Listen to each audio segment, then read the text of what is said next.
মার্কিন রাজনীতিতে নতুন দল নিয়ে ইলন মাস্কের অভিষেক হলেও তা বড় কোনো প্রভাব ফেলবে না বলে মত বিশ্লেষকদের। কেননা ট্রাম্পের সাথে দ্বন্দ্বের জেরে জন্ম নেওয়া আমেরিকা পার্টির এখনও নেই সুনির্দিষ্ট কোনো পরিকল্পনা।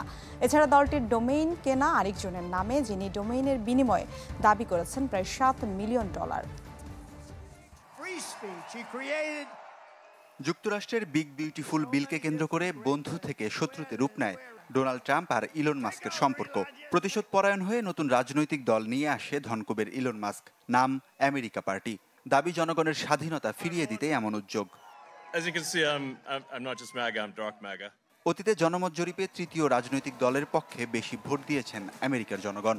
তবে মাস্কের দল নাগরিকদের কাছে কতটা গ্রহণযোগ্য হয়ে উঠবে তা নিয়ে আছে সংশয়। রাজনৈতিক বিশ্লেষকরা বলছেন, বর্তমান বাস্তবতায় নতুন কোনো দলের কংগ্রেসে আসন জেতা সম্ভব নয়। কারণ ডেমোক্রেট রিপাবলিকানদের শুধু অর্থের জোরই নয়, আছে সাংগঠনিক কাঠামো, পেশাদার রাজনীতিক, কনসালটেন্ট এবং অ্যাডভার্টাইজিং কোম্পানির জোট। বিশ্লেষকদের মতে রাগ বা জেদ থেকে জন্ম নেয়া মাস্কের দলের নেই কোনো স্পষ্ট পরিকল্পনা। এমনকি americaparty.com এই ডোমেনটিও আগে থেকেই রেজিস্টার্ড ছিল অন্য কারো নামে, যিনি এখন তা বিক্রি করতে চান $6.9 মিলিয়ন। এছাড়াও এই দলের আদর্শ, লক্ষ্য বা নির্বাচনী ইস্যু এখনও পরিষ্কার নয়। শুধু বলা হয়েছে রিপাবলিকানদের ঋণ বৃদ্ধির বিরোধিতা করা হবে। বিতর্কিত আইন বলতে তারা কি বোঝায় সেটিও স্পষ্ট নয়। যুক্তরাষ্ট্রের ইতিহাসে তৃতীয় দলগুলো খুব কমই বড় ধরনের নির্বাচনী সাফল্য পেয়েছে।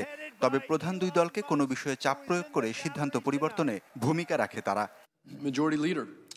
তাই মার্কিন কংগ্রেসের মধ্যবর্তী নির্বাচনে 2 থেকে 3টি সিনেট ও 10টি প্রতিনিধি পরিষদের আসনে প্রার্থী দেওয়ার পরিকল্পনা আছে মাস্কের।